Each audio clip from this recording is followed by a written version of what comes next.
What's up, God? No. What's up, King? I'm here with the incredible and electric.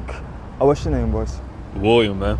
William. Peace, William. I appreciate you for stepping out here with your boy, rocking with me the long way. For real, it means a lot. Of course, of course. Okay, so today, simple question. Well, not so simple, right? But rather a philosophical question. Philosophical. If the truth is essentially an agreed upon reality, what is the difference, if there even is a difference, between the truth, a fact, and an opinion?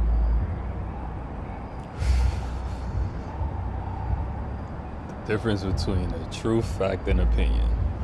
So if the truth is an agreed upon reality, the difference between a truth and a fact is something concrete. So one thing that is certain about a fact is it can't be denied. So let's say like water is wet, something is wet. You can't really deny that. Water is wet, yeah. But the truth is something subjective in a sense of I might see something, right? I might perceive something like a squirrel taking the acorn, and I might think it's stealing it from a tree or something. But if you see it from another angle, you might know that it's actually its own acorn. So one thing we see about truth a lot, and it's something that actually happens a lot in crime, where police will interview someone and someone would think they're telling the truth, recounting events how they remember it, but it's actually very skewed. They might forget a lot of details, but it is their truth, but it's not a fact since that's not what really happened. So the difference between truth and fact, it all depends on perception, because perception is what drives the reality. How you perceive reality is what you deem as truthful. Go ahead. That's super powerful. There was a hidden question in there. The hidden question was, how much should we actually value people's truth? So like, you know how people be like this is my truth and Living things like that. Truth, yeah. How do we include and how do we value that properly, whatever that might be for whomever? You know what I mean? Mm-hmm. So, the value of other people's truth. The collective is what forms reality, right? So how we all perceive the universe is how we all roam in it. But we always have to take it with a grain of salt, because some people's truth is not fact. So we know we've all met someone who would swear like a fact is true, and then we fact check it and it's not true. But it's not to mean that they had ill intentions or anything like that. But it's something that we have to be cautious about, because we can't just hear someone's truth and just go all in with it. We have to make sure it's actually a fact before we go by. They will try. Yeah. And opinion. And any thoughts on? So opinion is something that's very different. That's something that no one knows. Well, I wouldn't say no one knows, but it's something that it can't be proven wrong by a fact. So an opinion is, I think pickles are nasty, right?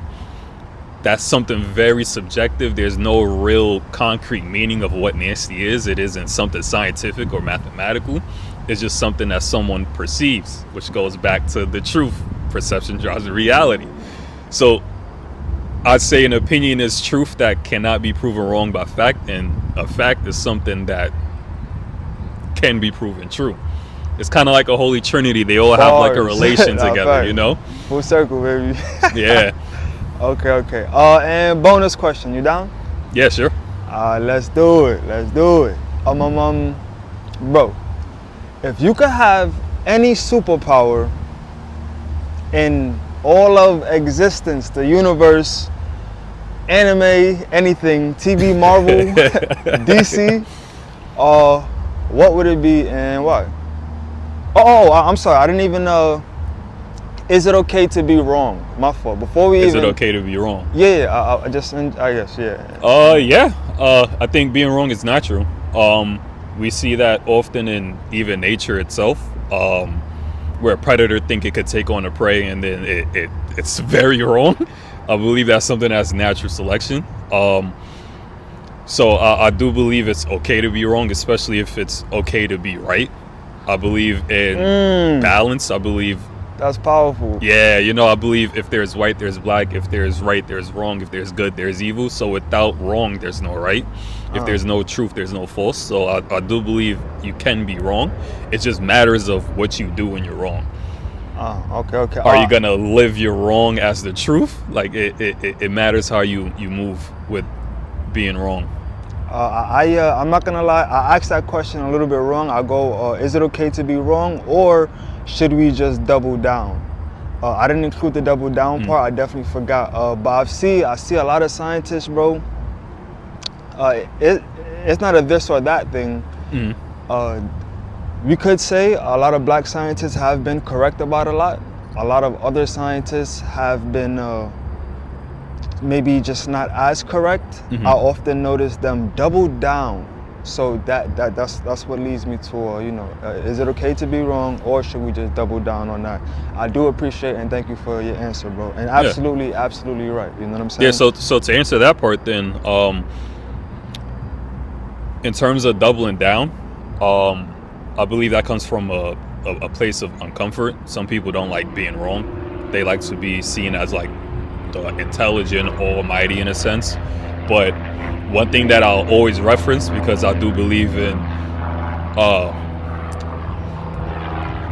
gonna cut it. See if we could get the copter. You know what I'm saying? I was showing the background scenes too. You know what I'm saying? Yeah, that's crazy, right? But yeah, so I do like referencing nature a lot because there's a lot we can learn from it. And if you look at how trees grows its roots, it don't force itself into a certain position. It kind of goes with the flow. It's very fluid.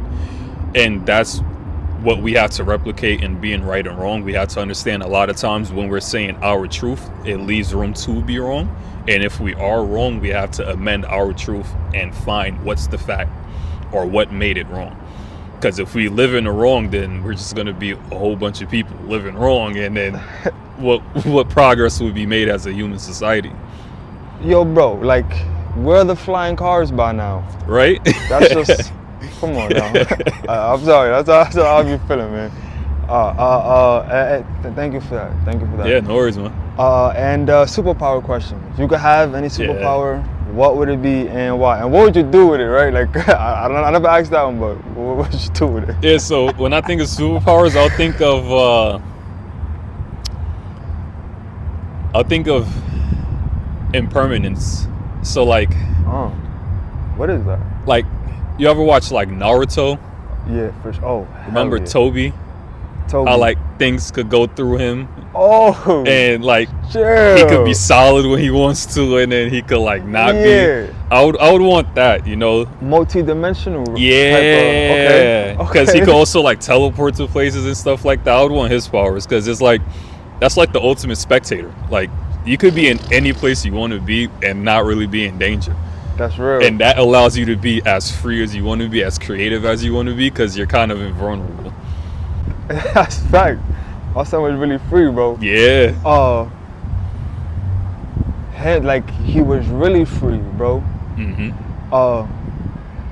Think of it how, matter of fact, because when he was partnered up with like the Akatsuki, they always made sure like their partners were like opposites. So if you think of Itachi and Kasami, Itachi was very quiet to himself, but Kasami was like, he had a huge ego, talkative. That's a fact. And then when they paired up Toby with 𝐲𝚘, 𝐲𝚘 was like the creative, serious, like my art is so serious, but on the opposite spectrum, Toby was like, art is fun, I'ma dance and like do all this extra stuff, So like having that childish carefree is, I think that's something adults kind of like forget that we need to have, like that inquisitive nature to like just explore without worrying about getting hurt with what you find, because that's what kids do. They'll jump into a manhole for fun. That's real.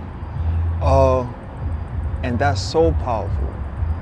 I'm sorry, I'll still edit it. I want to find a way to speak about that though, bro. Like them suppressing that inner child, that that don't ask no questions, don't dream, only follow this path. Yeah, facts. Like so I believe I call it the domestication of man. That's from a book called the Four Agreements by, his name is very long. It's like Juan something. Yeah, I know you're talking about. Yeah, so he talks about a something called the domestication of man, where whenever you grow up, like let's say a kid, right, a 1-year-old, when they grow up and do something bad, you say like, oh, don't do that, bad boy, and you kind of like punish them in a sense. But if they also do something good, like they say the word that you want them to say, you give them praise. You kind of like praise them like a dog. That's the same way we domesticate dogs. If a dog will come and do something bad, we say, bad boy, take the toys, put it in its cage. If it do something good, we give it the attention that it wants.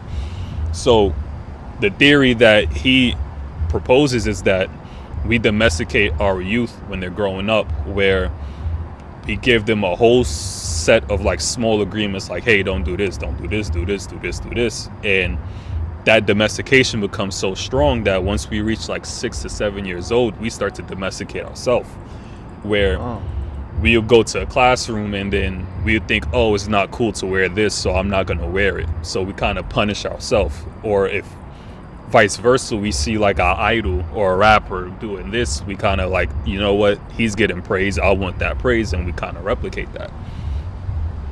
But that's not being a kid. That's once we start to lose our innocence, because we're not exploring who we are, we're exploring who other people are, and we're taking pieces and bits of them to kind of replicate to ourselves. So understanding what our set of agreements are, what we were exposed to, what we kind of replicate that isn't of us, and breaking that down and starting to explore what we really like, that's the true essence of being a human and getting back to your inner child. Because if you look at a lot of religions and philosophies, they always kind of orbit like the same kind of like I say mindset or moral code. So one thing that is prevalent in America is Christianity, and one thing that is said in the Bible is to enter the kingdom of heaven, you must become childlike again. And to become childlike again, you have to be innocent, you know? You have to have that creative, inquisitive, that good nature, not having ill intent in your heart, and just being pure. And sadly, we can't be pure if we don't even know who we really are, because we never explored that. Best one yet. Best answer to this question yet, you know, hands down. That's just my personal, you know. Where could the people find you? Yes, so I'm on Instagram. Pretty much I do like photography and stuff like that. But yeah, DMs is always open. Yo, William, you're the greatest, man. Yeah, no worries, man. Word to mommy, alright?